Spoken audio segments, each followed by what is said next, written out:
देख रहे हैं इन डार्क राजकुमार के साथ। तो चलिए पढ़ते हैं आज की कहानी की ओर। दोस्तों, कुछ ऐसी अप्रतिम घटनाएं जिन पर यकीन करना सच में नामुमकिन जैसा लगता है, लेकिन विज्ञान से घिरे आज के इस क्षेत्र में आज भी कुछ लोग ऐसे हैं जो भूत प्रेत को यकीनन मानते हैं। इनके होने या ना होने का किसी को भी पूरी तरीके से कुछ जानकारी नहीं रहती, लेकिन कुछ घटनाएं लोग अपने शब्दों में इस तरह बयां करते हैं जैसे वो हकीकत में उनके साथ हुई हो। ये खौफनाक दास्तां जिसे लोग काल्पनिक कहानी का नाम भी देते हैं, ये पवन की है जो केरल के निवासी है। वैसे तो पवन के साथ उनकी ज़िंदगी ने उनके सामने कई कठिनाइयाँ पेश की हैं, लेकिन मुख्यतः उनकी ज़िंदगी से जुड़ा हुआ डरावना किस्सा यही है। यह उस वक्त की बात है जब पवन पानी की टंकी की सफाई के हेतु एक कर्मचारी हुआ करते थे।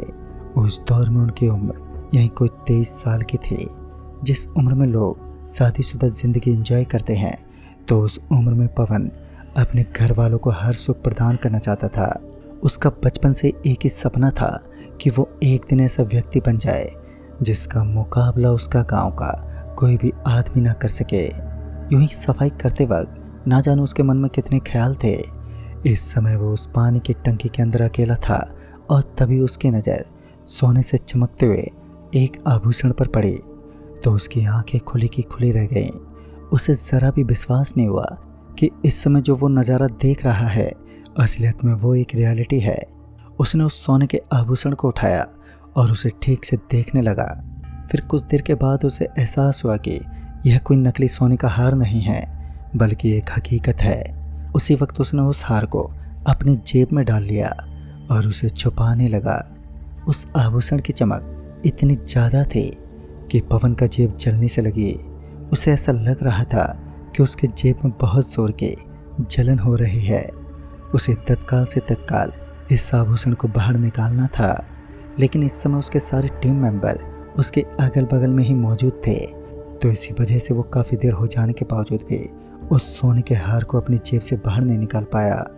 पवन हल्की सी आवाज़ में वहाँ के ठेकेदार को बोला, अरे भाई साहब जी, ज़रा मैं टॉयलेट करके आता हूँ। और इतना बोलकर वो वहीं पर मौजूद एक बाथरूम के अंदर घुस गया।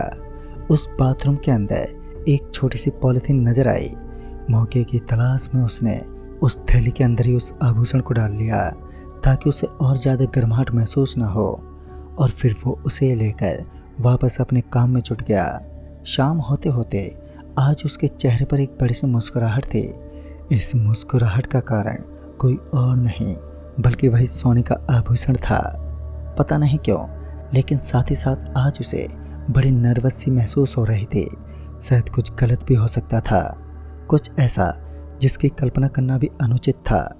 शाम होने से पूर्व ही वो आज वो थोड़ा जल्दी ही वहाँ से अपने घर की तरफ लौटने लगा, लेकिन रास्ते में चलते समय उसे उस हार का ख्याल आया कि वो एक बार उसे किसी सुनार की दुकान पर लेकर चलता है। उसने तत्काल वही किया और उस सोने के हार को लेकर एक सुनार की दुकान पर पहुंच गया। दुकान पर पहुंचने के बाद उसने अपने उस खास मित्र को अकेले में मिलने का सुझाव दिया और उसके बाद उन दोनों के बीच वार्तालाप होने लगी। और इसी बीच उसे पता चला कि यह हार बहुत ही ज़्यादा महंगा और क्वालिटी का है। इस हार की क्वालिटी इतनी ज़्यादा है कि इस सोने को पाने के लिए लोग तड़पते हैं। यह सुनकर तो पवन मानो आसमान पर चढ़ चुका था। उसे लगा कि आज उसकी किस्मत ने उसकी ज़िंदगी पर सबसे बड़ा दांव खेला है। उसी वार्तालाप के बीच सोनार ने उस हार की रकम भी बताई, लेकिन लालच के मारे पवन इतनी जल्दी इस हार को बेचने को तैयार नहीं था। उसने बात को काटते हुए कहा, अरे ये हार मेरी माँ का है और मैं सिर्फ इसकी क्वालिटी जानना चाहता था। पवन उसी वक्त अपने घर की तरफ चल पड़ा, क्योंकि अब वो नहीं चाहता था कि किसी को भी उसके ऊपर कोई गलत शक हो। और फिर वो अपने घर की ओर चल दिया। काफ़ी अंधेरा हो चुका था, चारों तरफ हल्की हल्की रोशनी तो छाई हुई थी, लेकिन इस रोशनी के बावजूद भी उस सोने की चमक ने आज पवन की आंखें खोल दी। पवन किसी तरह अपने घर लौट गया और उसने अपनी मम्मी को सारी बात बताई। जब मम्मी को इस बारे में पता चला तो वो भी काफ़ी खुश हुई, लेकिन असलियत से पर्दा भी उठा नहीं था। और उसके बाद उसने उस सोने के आभूषण को एक बक्से में रख दिया और उस बक्से को अपनी चारपाई के नीचे छुपा दिया, क्योंकि सुबह होते ही उसे एक अच्छी रकम में बेचने वाला था। उसने एक बड़ा सा कदम उठाया था इस सोने के हार के प्रति। रात के तकरीबन 11:30 बजने को आए थे और ठंडी और बर्फीली हवाओं के कारण पवन अपनी कंबल ओढ़कर आराम से सो रहा था। किसी ने उसकी कंबल को खींचना शुरू कर दिया और कुछ देर तक तो उसकी नींद नहीं टूटी, लेकिन जब उसकी नींद टूटी तब जाकर उसे जोर का गुस्सा आया, क्योंकि देर रात को अगर हम किसी भी इंसान को नींद से डिस्टर्ब करते हैं तो उस इंसान के अंदर गुस्से का जन्म लेना एक लाजमी सी बात है। उस वक्त पवन को गुस्सा तो बहुत जोर से आ रहा था, लेकिन उसके अगल बगल में कोई भी मौजूद ही नहीं था। पहले तो वो अपनी अधखुली आंखों से इधर उधर देखता रहा, लेकिन जब उसके शरीर पर ठंड ने अटैक करना शुरू किया तो तत्काल ही उसने अपना कंबल वापस से ओढ़ लिया। पवन समझा ही नहीं कि उसके साथ क्या हो रहा है, क्योंकि चारों तरफ तो कोई मौजूद ही नहीं था। फिर भी उसकी कंबल खींचने का ये मनहूस काम कौन कर सकता है। फिर काफ़ी देर तक इधर उधर देखने के बाद भी वो इस बात को नहीं जान पाया कि उसकी कंबल कौन पकड़ रहा है। इस बार उसने अपनी कंबल को काफ़ी टाइट पकड़ा था। फिर कुछ देर तक तो सब कुछ सही चलता रहा, लेकिन जैसे जैसे रात और गहरी होने लगी तो वैसे वैसे पवन के मन में अजीब अजीब ख्यालों ने जन्म लेना शुरू कर दिया। कभी उसे अपने सपने में कोई मारता हुआ नजर आता, तो कभी उसे ऐसा लगता है कि वो किसी भूत को देख रहा है जिसके गले में यही सोने का हार है जो वो अपने घर पर लेकर आया था। और उसके बाद उसके कान में एक आवाज़ गूंज उठी, ये तुमने अच्छा काम नहीं किया, तुम जानते नहीं हो कि तुमने किस खौफ को हाथ लगाया है, अब तुम्हें कोई नहीं बचा सकता। इस हल्की और तीखी आवाज़ को सुनकर पवन की आंख खुल गई। ये आवाज़ पवन के कानों में यूं गूंज रही थी कि वो तुरंत ही अपनी चारपाई से खड़ा होकर इधर उधर देखने लगा। खटखट की एक आवाज़ लगातार उसके कानों में पड़ रही थी। उसकी धड़कनें तेज हो रही थी, लेकिन बाद में उसे ज्ञात हुआ कि ये आवाज़ उसके घर में लगी दीवार की घड़ी से आ रही थी। उस कसकस की हालत में पवन को नींद भी नहीं आई। अब उसकी हालत पतली पड़ने लगी, जिस कारण वो बेड पर ही बैठ गया और बाद में जब उसे यहाँ भी मन नहीं लगा तो वो अपने घर से बाहर निकल गया। अपने घर से बाहर निकलने के थोड़ी देर बाद उसे जोरदार ठंड में भी हल्की हल्की गर्माहट का एहसास हुआ। उस वक्त उसकी सांस में सांस आई और पवन लंबी लंबी उबासियाँ लेता हुआ वापस अपने रूम की तरफ मुड़ा, लेकिन तभी उसकी नज़र अपने घर के बाहर मौजूद लंबे चौड़े विशाल बरगद के पेड़ की तरफ गई तो एक पल के खातिर उसके शरीर में सनसनी मच गई। दरअसल उसने देखा कि उस पेड़ के ऊपर कोई बैठा था। असल में वो कोई आदमी नहीं था, बल्कि एक औरत थी। और रात के तकरीबन 1 बजने को आए हो और एक औरत बरगद के पेड़ की शाखा पर बैठी हो, ये दृश्य कतई बर्दाश्त नहीं होता। वो बारंबार उस पेड़ की शाखा को देखता रहा, लेकिन पवन को ये थोड़ा थोड़ा यकीन हो चुका था कि उस जगह पर कुछ तो अटपटा है। उसके अंदर थोड़ा सा डर बैठ गया, लिहाजा वो चुपचाप अपने कमरे में लौट गया। हल्का हल्का भय और ऊपर से उस सोने के हार के बारे में चिंता होने लगी कि आज पहली बार उसके साथ कुछ ऐसा अजीब हो रहा है जो उसने आज से पहले कभी भी महसूस नहीं किया। उसके दिल और दिमाग में अब अनेक विचार थे, लेकिन वो किसी को बयां नहीं कर सकता था। और रात के तकरीबन 1:30 बजने को आए थे और अब उसकी आंख में जरा सी भी नींद नहीं थी। इस आवाज़ के चलते उसकी आंख खुली थी। वो अभी भी हल्की हल्की उसके कान में गूंज रही थी। इतने में ही उसके कमरे के अगल बगल में किसी के भागने की आवाज़ आई। ये चहलकदमी इतनी ज़्यादा थी कि वो इस आवाज़ को अपने कमरे के अंदर भी सुन पा रहा था।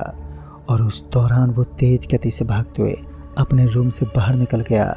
और जब वो अपने रूम से बाहर निकला तो उसे बाहर की तरफ कोई भी नहीं दिखा।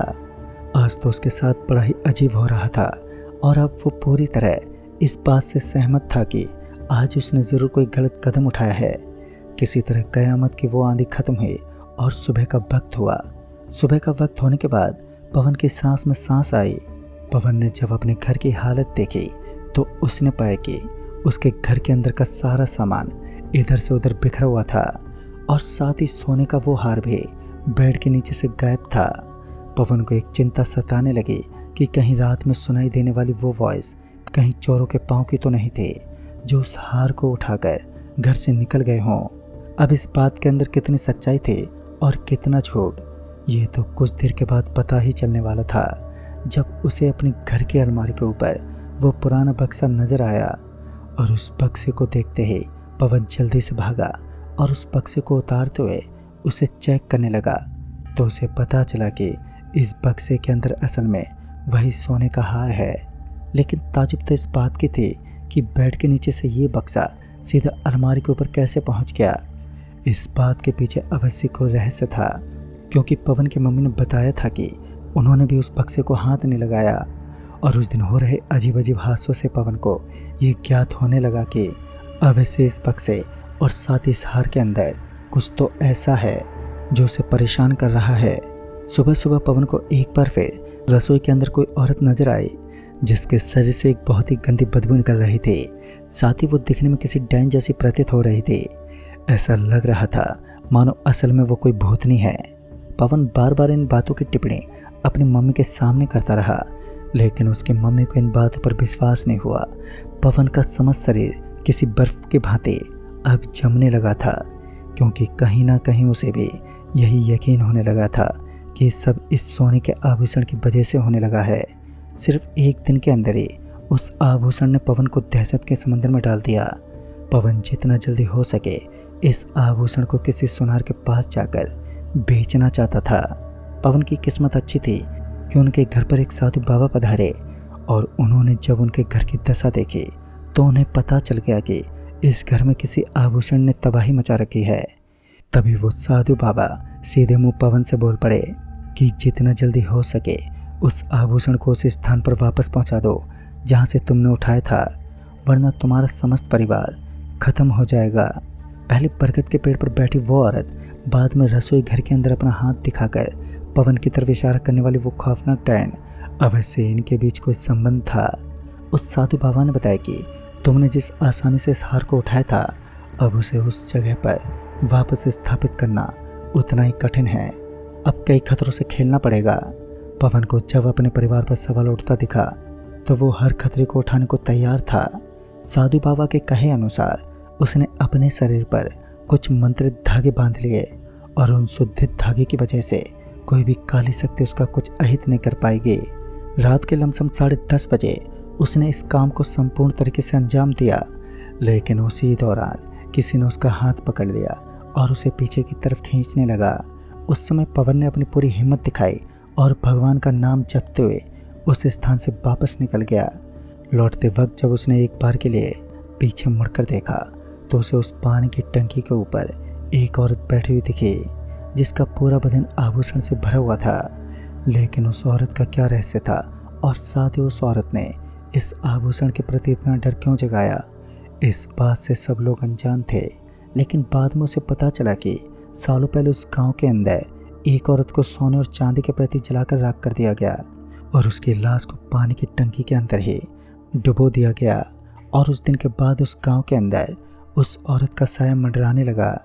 कहते हैं कि आज भी उस गांव के अंदर किसी को भी जब कोई सोने की चीज़ मिलती है तो कोई नहीं उठाता। तो दोस्तों, इस कहानी में बस इतना ही। तब तक के लिए बाय एंड टेक केयर।